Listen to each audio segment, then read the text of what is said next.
Welcome to Cultivated Live for Monday, October 21st. My name is Jay Rosenthal. I'm the co-founder of Cultivated Media, the host of this program called Cultivated Live. And since we launched Cultivated, our goal has been to be cannabis industry first, providing you with the most important, insightful, useful, and timely information. We do that in a couple of different ways. We do it through our daily newsletter, which is called Cultivated Daily, which you can find at cultivated.news. We do that through this daily live stream, which is called Cultivated Live. So we would love if you followed us on LinkedIn, subscribe to us on YouTube, and most importantly, get our newsletter in your inbox every single morning. And we try to do this weekly with LJ Dawson. She's the editor-in-chief of the Outlaw Report. LJ, nice to talk to you. Jay, it's good to see you again after all your jet setting. I'm glad we're back chatting about all the chaos and craziness in the DMV. All the chaos and goings on in the DMV, which is, of course, DC, Maryland, and Virginia. I think we're going to focus on DC today. I read the Outlaw Report religiously, and something that really caught my attention that I know you want to talk further about, and you tell me if this is correct. There are legal medical dispensaries in DC. We know that. Great. There are these gifting dispensaries, which is like, you come in, say, I want to buy a hat, and in return, I get a hat plus like an ounce of weed, depending on how much I spend. All right. So that is happening. And the legal entities are now suing the gifting dispensaries. Do I have some of those things correct? Yes. The Etch-a-Sketch is great, Jay. So yeah, we have just a quick reminder for everyone. We've actually had a legal medical market in Washington, D.C. for over a decade now at this point.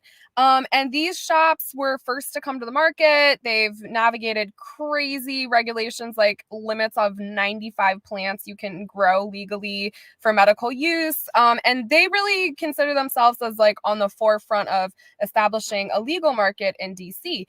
And there's only been a few dozen of them. A lot of them have gone out of business, chosen to invest in other markets because we've had a huge gifting economy, which is a gray market that was functioning under an initiative, like pseudo legally for years. And specifically in the last like 3 years or 4 years, they were making a ton of money and not facing a lot of repercussions from the city. So there was a lot of issues with like enforcement against these people, and some of the legal cannabis entities were getting frustrated, saying like they are taking a bunch of money from us. Our market with the gifting, involved has been upwards estimates of 600 million. We really don't know, right? Like these illegal entities, gray market entities, a lot of them aren't reporting taxes. Some of them are. So we just have no idea how much money they're making. But I will tell you, there were hundreds in the city, and some of them were, pulling in tens of $1,000s a month. So you can do the math, right? So these legal entities got frustrated and were like, not enough has been done by the enforcement, by like the police or by the regulators to actually shut these shops down. And they consider that they were, gravely injured by these shops taking profits that they could have made. It's arguable if they could have made the profits that these gifting shops were making, because a lot of these were out-of-state people that were coming in. It was products that wouldn't have been available in the medical market, right? So, that is kind of questionable. But however, we do know that there were a ton of people going to gifting shops because they didn't have to go to the medical legal side. They didn't have to register, and that's why they were going. And so an alliance came together, which is actually only 2 dispensaries, despite them asking others to join. Others have said, we don't want to go, bonanza and go after these people. 2 dispensaries came together. They formed an alliance of legal cannabis entities in the spring, a little earlier this year. And they decided to go after the landlords and the gifting owners. And it's very interesting that they went after the landlords particularly, right?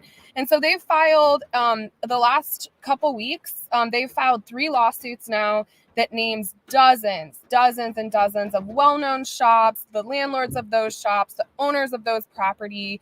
And they are saying, you owe us money. And I can talk a little bit more about the legal, ways that they're claiming that, but they're coming after the landlords in these gifting shops in DC in a really significant way that we haven't even seen our own regulators come after. Right. So, and it's in federal civil court because it's DC. That's the only real court that there is to do something like this. And I guess one other thing I want to overlay on all of that is in the midst of this sort of it's more than a disagreement between the legal cannabis shops, medical shops in DC, and the gifting shops in DC. Maryland has gone legal and taking out another huge chunk out of the cannabis market we could think in DC. So it's tough times certainly for the medical operators in DC, and the frustration is obviously showing. Now, how are they sort of making the case or trying to make the case in court that this is happening? Yeah, so there actually is a lower court, a circuit court that they could file the suit in, but they've chosen, the lawyer who's representing this organization has chosen to file it in federal court because they're basing it on the Lanham Act. And the Lanham Act is basically an act that was used sometimes to come after people that were selling counterfeit Gucci bags. You think of people that are misrepresenting a product, saying, this is a designer bag or this is X, Y, and Z, and making a profit off of it. It's been used to go after those people and say you caused damages to a legitimate business because of, the false representation. And so instead of coming after these shops and saying you were, this is illegal or whatever, it's focusing on their claims or their misrepresentation, allegedly, which is, you can see it, right? That, true. Yeah, they have to prove that in court to a judge that wants to accept that. But basically saying you misrepresented your products as legal, as DC based and grown, as safe, all these things that the medical market could truthfully say, and had to say, right? Because they were only allowed to buy from the few growers that we have and cultivators.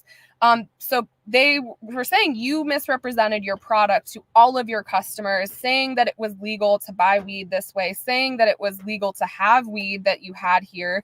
And because of that, you caused all these damages in our profit to us. And we'll see if that holds up, Jay. I think that, the investigation part and what's actually detailed in the civil lawsuit is way more interesting to me than whether this case will be successful or not.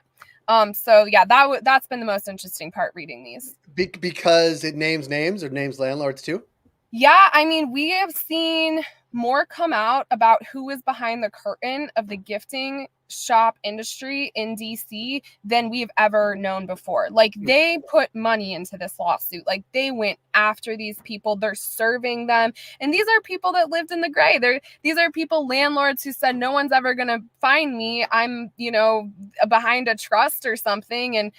Or someone, innocently, some older lady innocently was told this business is legal and was able, to rent out her building or something, and then got absolutely screwed over by, bad renters, by someone that launched a cannabis shop. I mean, landlords, I rarely ever side with landlords, and a lot of these I would never side with landlords, right? I think some of them, allegedly knew what they were doing, but there are some people that said yes, thought this was a legal business, and then when these people got in the door, they really struggled to get them out. That's difficult, to get people out of your facility or your rental property.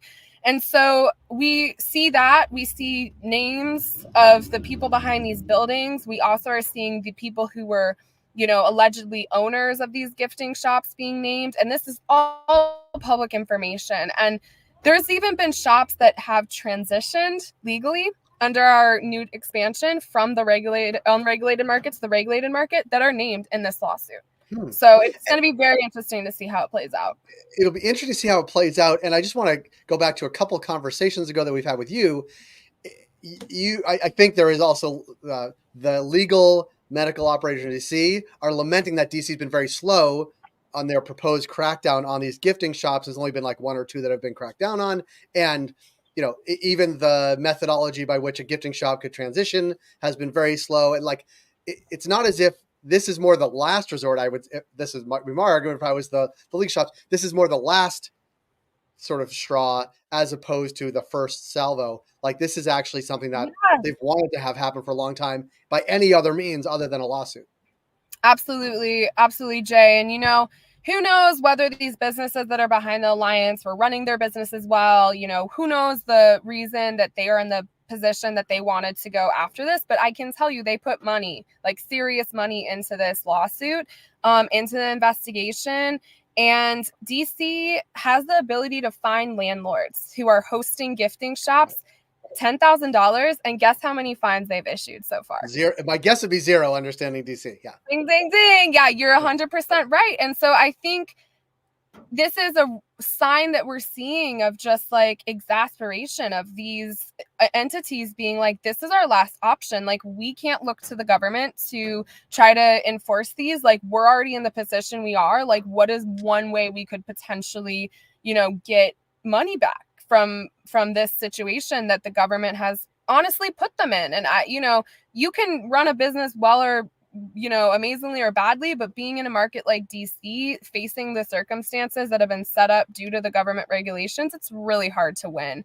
Yeah. And what's interesting is we might see this type of lawsuit go around the country. If it's successful in DC, that's what's so important too about this lawsuit. If they're successful in getting any type of monetary, winnings from these civil suits, we could see a precedent be set that is then followed in places like New York or other locations where there's been gifting or, gray market shops. Yeah. Interesting stuff, LJ. And other than the Outlaw Report, I actually have not read about this or heard about this. So I appreciate the work you and the team are doing. I'll put a link of how to obviously read the story, but also follow the Outlaw Report, outlawreport.com. LJ and her team do amazing work covering a challenging market in DC, a great market in Maryland, and let's say a yet-to-be market in Virginia, but we're hopeful for that as well. LJ, thanks for making time this week. We'll link people how to find the story, and thanks for covering it. Thanks, Jay. Talk to you soon. You got it. Thanks, everybody. We'll be back tomorrow, 10 a.m. Eastern, 7 a.m. Pacific on our LinkedIn and YouTube channels. Please, everybody, follow us on LinkedIn and YouTube, and also get the newsletter at cultivated.news, and also subscribe to the Outlaw Report at outlawreport.com. Thanks, LJ. Talk to you soon.